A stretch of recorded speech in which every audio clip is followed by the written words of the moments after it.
Hello everyone, this is Leah Whitehorse from Law Astrology, and in this recording I'm going to be looking at the astrology of April 2022.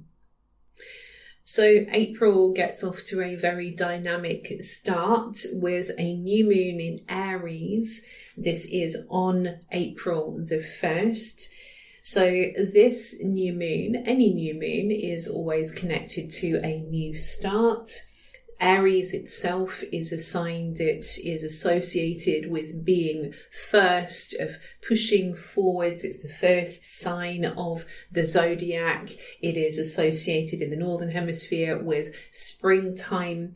So there is an uprush of energy that comes from Aries. It's flowing through this new moon. It is encouraging us to go out there and chase our goals, to take action in some way. So it's really very animated and also quite heated because we've also got a lot of activity in Aries anyway. We've got Mercury conjunct the new moon and also Chiron as well. So that's a little bit complicated. So Mercury in Aries, this tends to mean that the mind is moving quickly, we're speaking quickly, we can be a bit more brusque in how we express ourselves. So sometimes we have to be careful and guard against impulsive decisions and being impulsive in our speech as well. And then with Chiron being conjunct this new moon, there's a sense that what we want to do is to take action. So that's the Aries. We want to take action on the wounding, the problem, the suffering, the things that are broken, the things that are diseased, the things that are ill or sick. This is what we want to take action on. This is what we're talking about, all the stuff that is broken and needs to be healed. So this could go either way because with all the Aries heat, the need to fix things quickly feels paramount.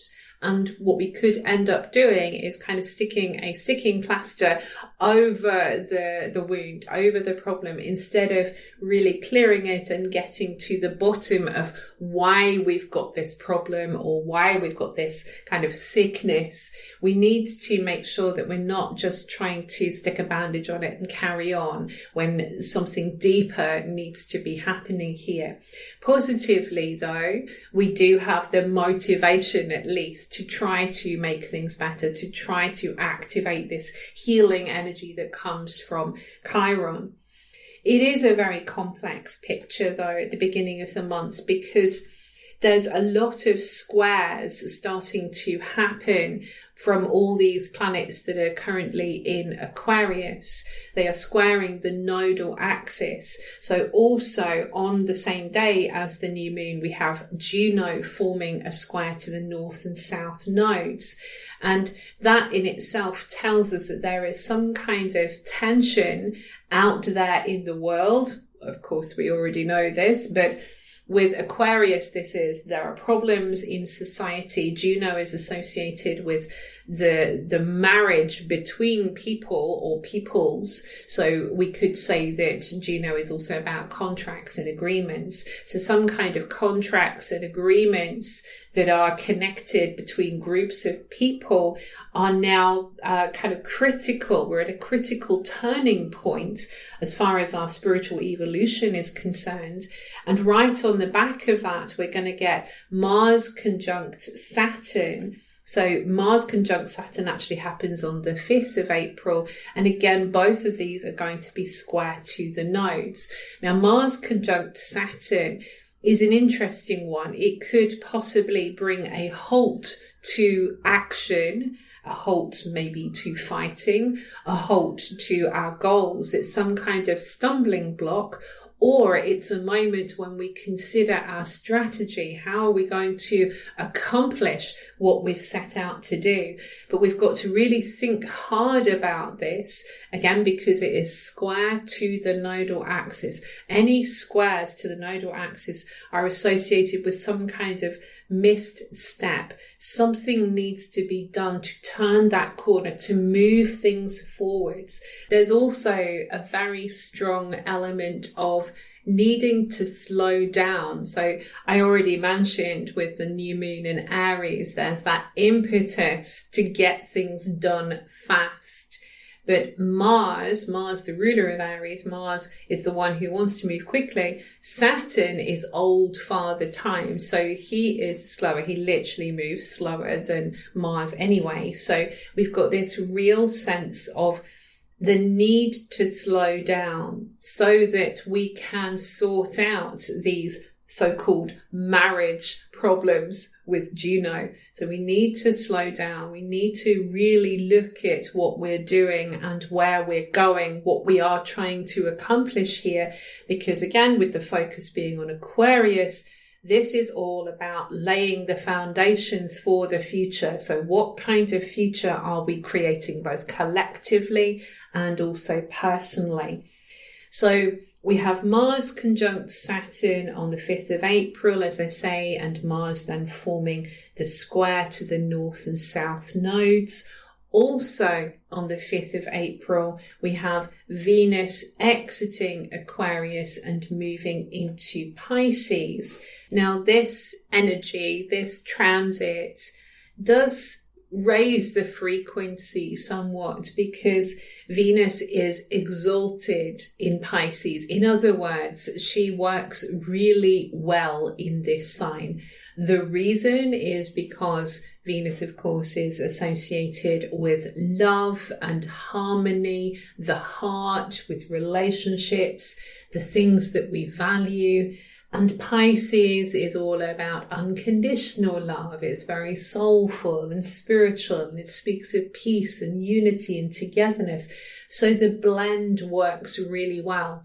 With Venus going into Pisces, it brings a change in how we relate to one another. So it's moving away from what can sometimes be a slightly colder influence or a little bit more in distance with Venus in Aquarius. Venus in Pisces is, I want to blend, I want to bond, I want to be together. I want that comfort, that kind of security of real connection that comes from Pisces. So Venus in Pisces could help to sort of soften the atmosphere somewhat, because it kind of feels quite hard as we come into April, as I say, with all the Aries, with all the Aquarius, with the new moon, with just this feeling of all the squares. It kind of feels hard. So Venus sort of does her best to start to soften all of this.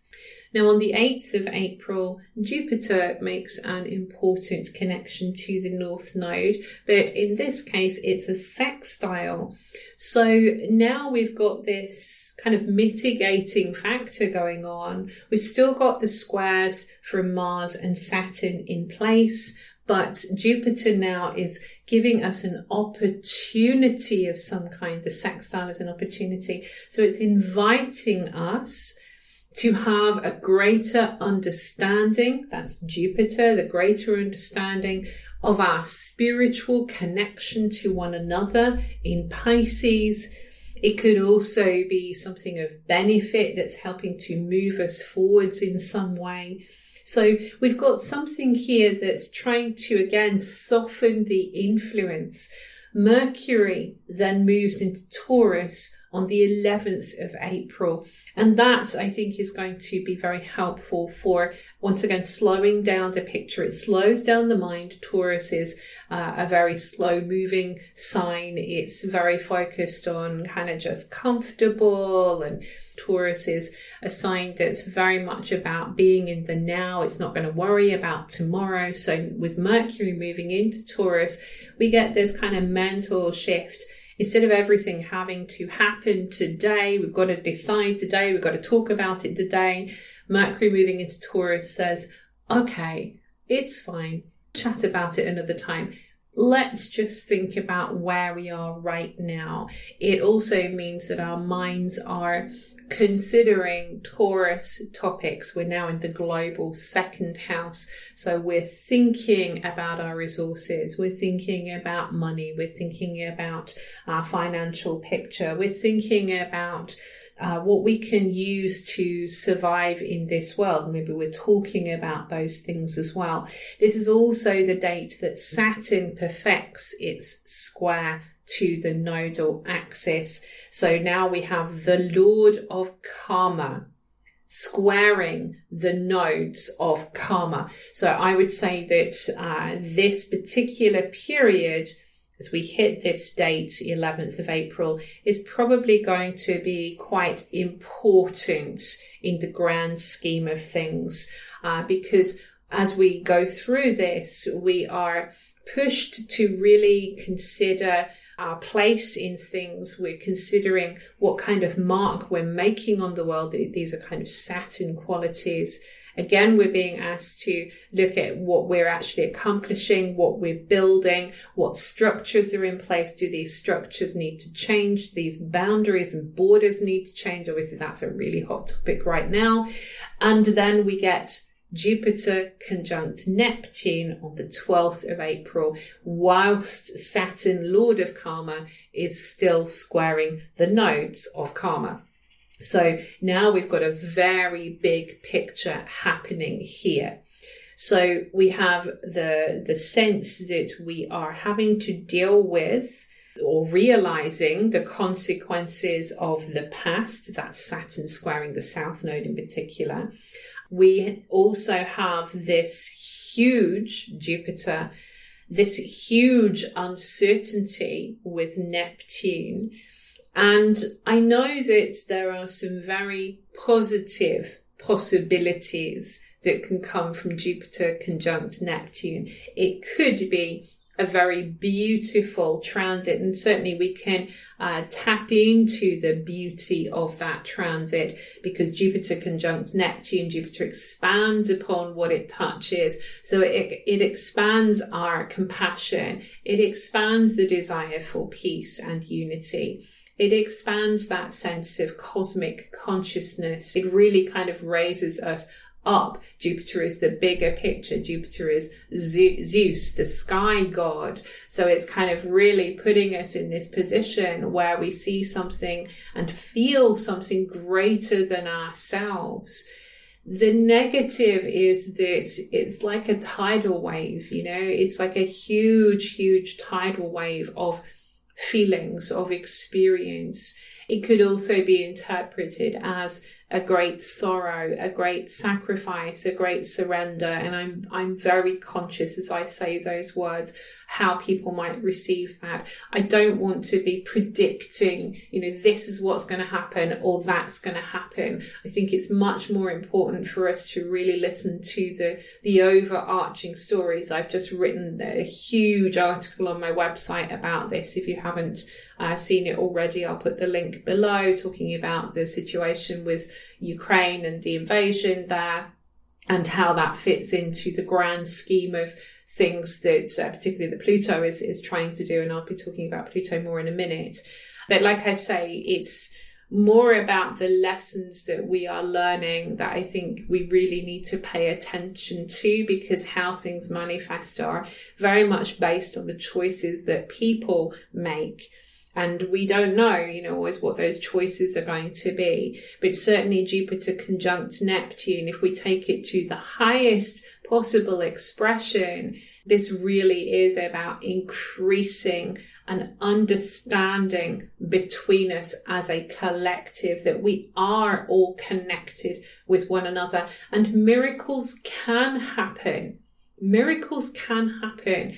It's miraculous when people come together. What can happen when people come together? There are some amazing examples of this. Again, I mentioned this in my article, but it's worth reiterating that in the face of the terrible things that are happening out there in the world at the moment, people are just doing amazing things. I'm reading about people who are driving all the way from the UK to help people on the borders, in Poland, people who are offering their homes in Berlin, again in Poland, and in other places as well, in Ireland. People are doing their very best. People are saving animals. People are carrying their animals, carrying their pets, from Ukraine to the borders, because they're not going to leave them behind, because they know that they are sentient beings, they are members of their family. No one gets left behind, So Jupiter conjunct Neptune is tapping into the best of us as humanity, as a collective. We are capable of so much better. And that is what Jupiter conjunct Neptune is trying to show us, to help us to understand this sense of deep connection with one another. Mars then moves into Pisces on the 15th of April. So now we're really starting to feel this change of energy, change of pace. We're starting to come down from all that very hard Aquarius. And Mars going into Pisces, firstly, the style of how we battle for things, how we fight for things, how we go after things changes. So Mars in Pisces is somewhat of a kind of difficult transit, because Pisces is all about passiveness. Pisces, because it's associated with peace, and Mars is the warrior. We get this kind of mix of influences that feels somewhat of a challenge, because Mars likes to go after things directly. This is what I'm going to do. Here is my mission. These are my orders. That's it. This is the direction I'm going in. But Pisces is kind of going in all different directions, because it's mutable, it's changeable, it's the rolling tide. One minute we're going one way, 1 minute we're going another way. There's the undertow as well. So we're kind of tugged in all different directions. So sometimes when Mars goes into Pisces, especially on a personal level, and especially if we have any planets in this area of our chart, we might find that we are a little bit all at sea, especially with Jupiter conjunct Neptune. Maybe that's a bit of a theme, I think, for all of us during this month, that we're all at sea because of this huge tidal wave of energy that's going on in Pisces. And then Mars is like, I don't know what to do with this.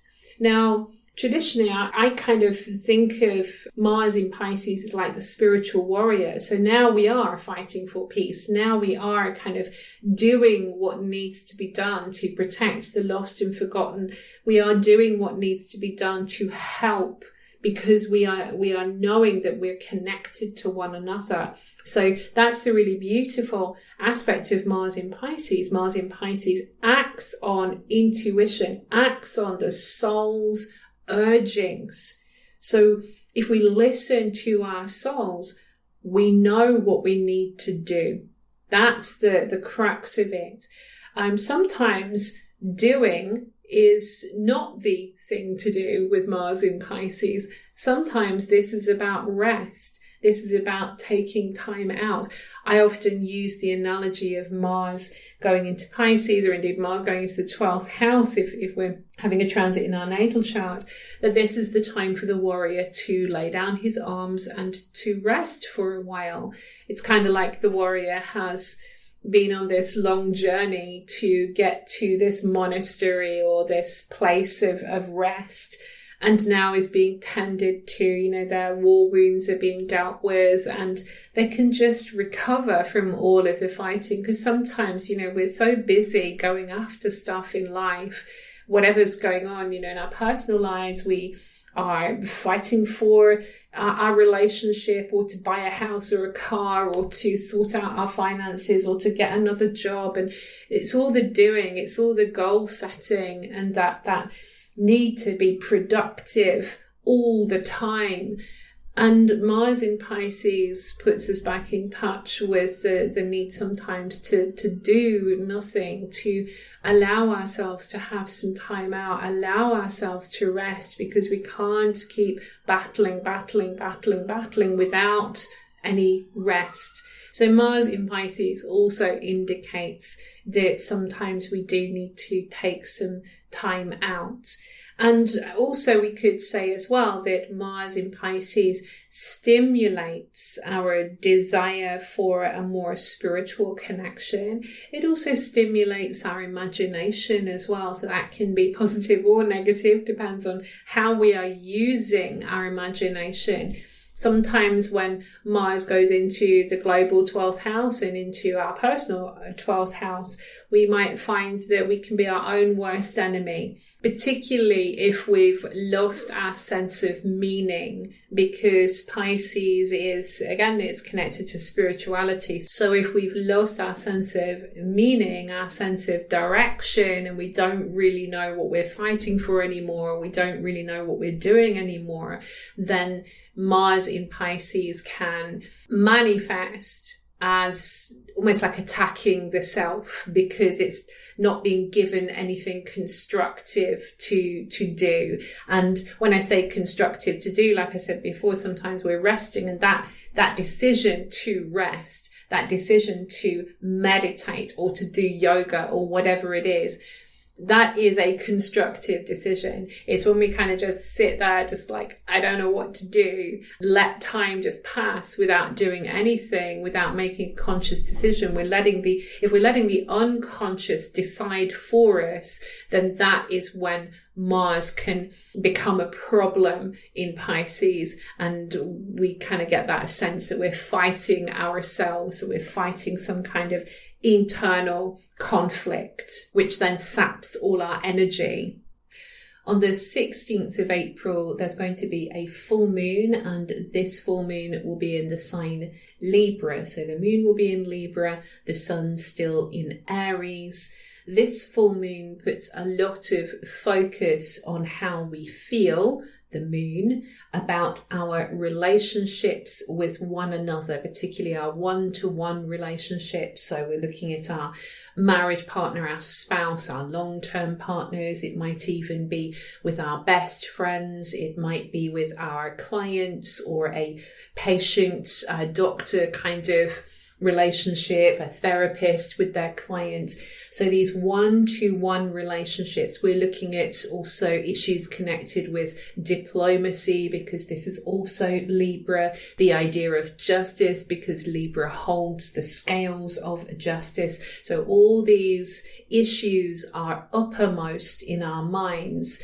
Now, there are some interesting connections with this full moon. It's particularly busy with connections. We've got a rather tempestuous square to Pluto, so that immediately points us to some kind of issues connected to power struggles. But then we've also got a trine to Saturn. So that trine is almost saying that we have got some ways to manage this if we are careful, if we are cautious, if we are mature in our approach to one another. So we do have a bit of help here from Saturn. Significantly though, there is a quincunx from this full moon over to that Jupiter-Neptune conjunction, which is still very tight. Both bodies still on 24 degrees of Pisces. So it feels very awkward with this connection. The quincunx feels awkward because we can't really find a way to sort of appease both sides here. It feels like we've got to just deal with whatever is there, even though we might feel like everything is very unbalanced right now because the moon's in Libra, even though it feels like everything is kind of all over the place.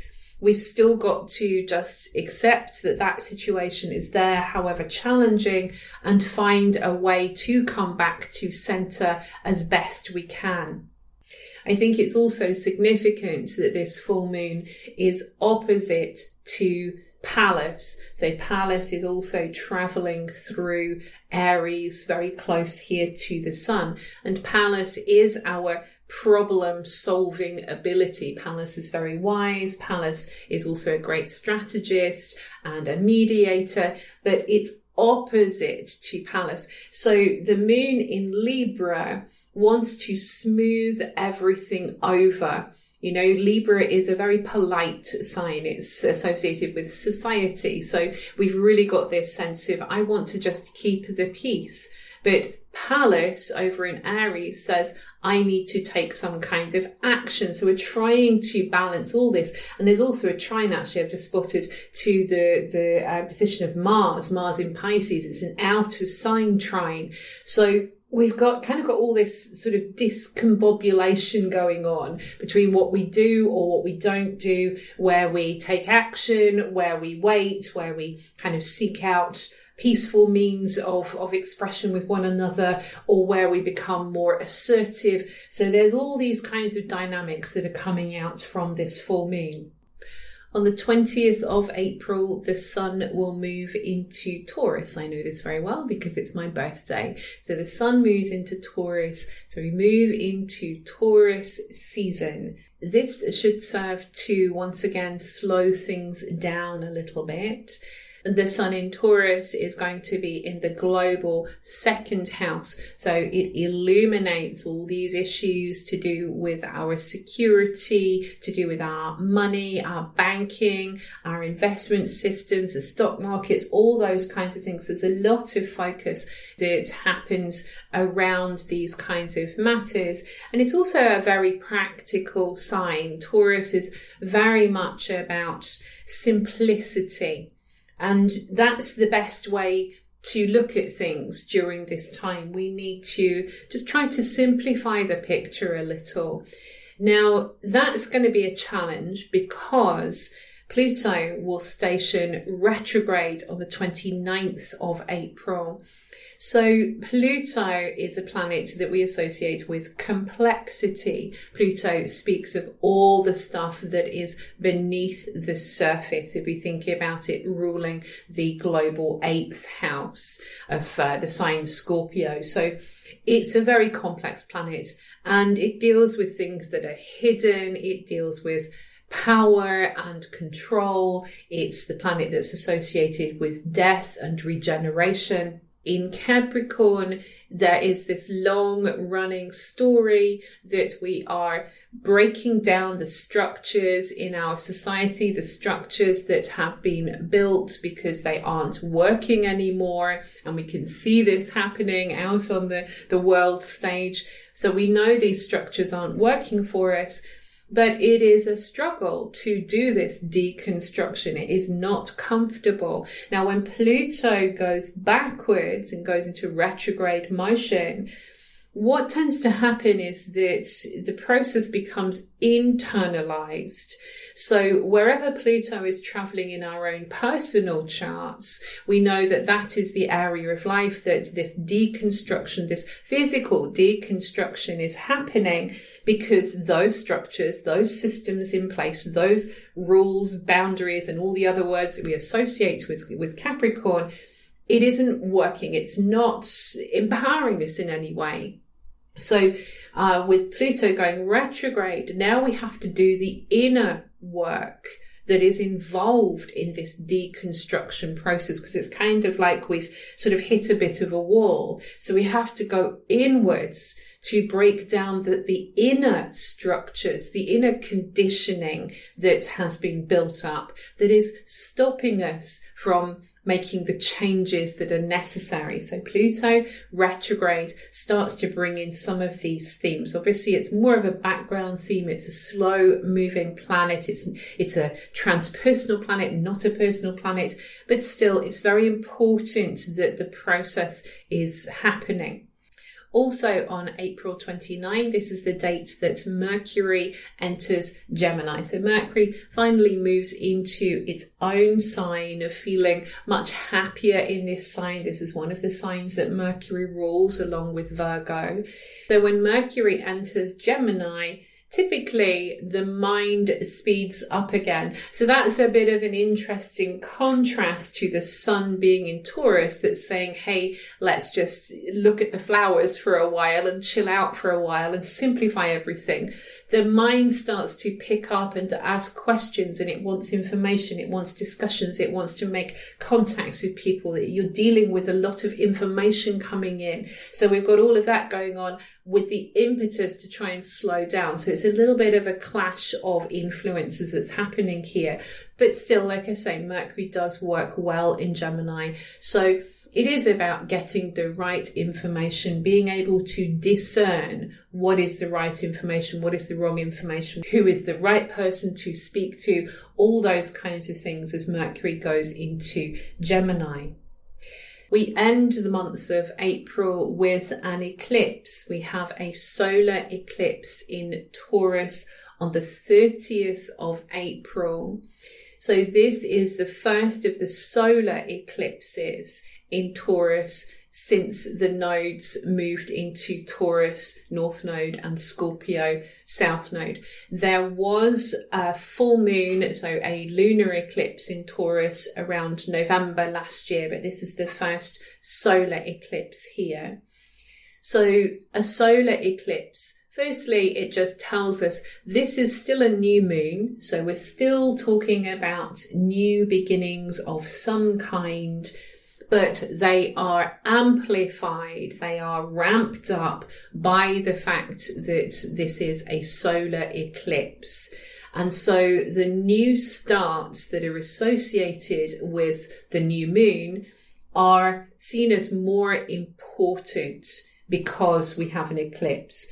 So again, all the issues, all the attributes of Taurus and the global second house are in play here. So again, we're talking about our resources, planet Earth herself, our agricultural systems, our food systems, farming, money, banking, all of that stuff is going to be important around this time.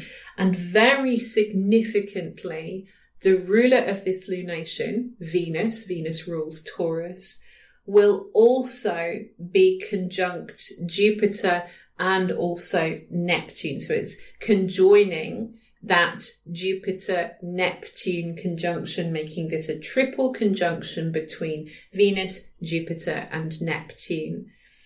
Now, it feels to me as though this could manifest in many different ways.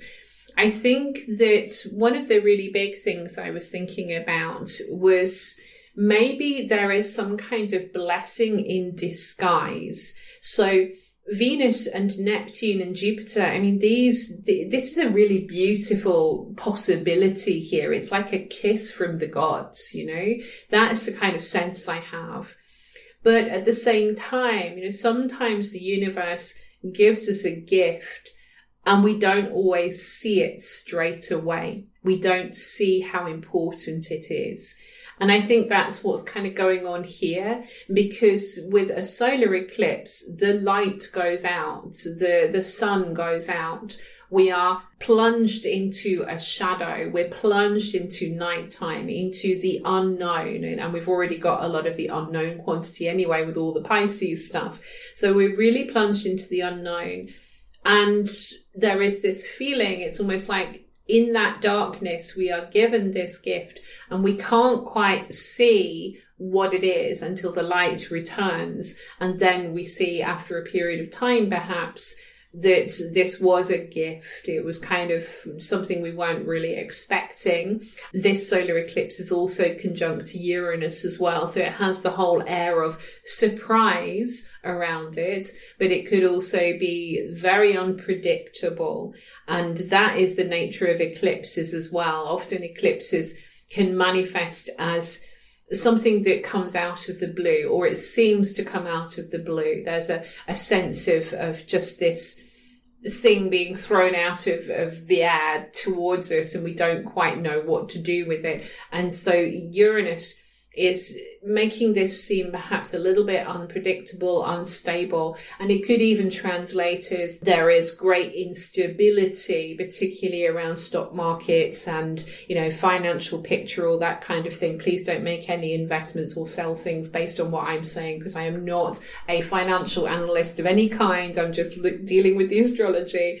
But there is this feeling of things being very up and down in this part of life. So we've just got to be conscious of that, but at the same time to recognize that there are perhaps some really beautiful things that are going on in the background. Venus and Jupiter themselves, like that when they're hooked up, they can sometimes speak of things to do with money. And out of interest, Venus, I'm just noticing here, Venus and Jupiter and Pluto, they're all in aspect to each other. So Venus, Pluto and Jupiter, these three planets, when they're connected to one another, they speak of issues to do with wealth, like really big wealth, big money. So it feels like there's some kind of big money. I want to say some kind of big money is wiped out with Neptune. So I'm just going to throw that out there and see what happens. But yeah, there's something about big money being wiped out with these planetary connections.